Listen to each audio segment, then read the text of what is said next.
nè vài lần mà lấy sai đi on thu đi on pi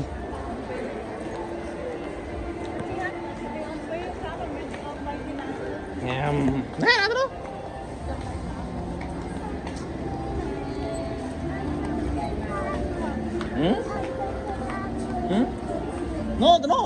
nó mà này lên cho hắn nổ hàng lớn nổ chi vậy đây là gì ra cho nó làm lớn má mình cái gì mà ông ngăn đây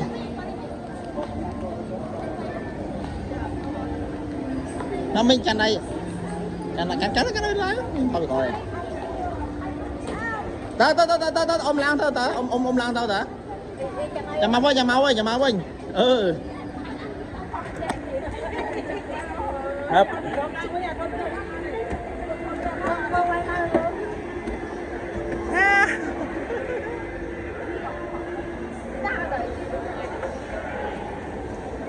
ê đi đây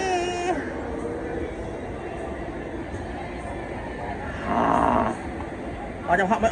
ôm ồ ai yêu chưa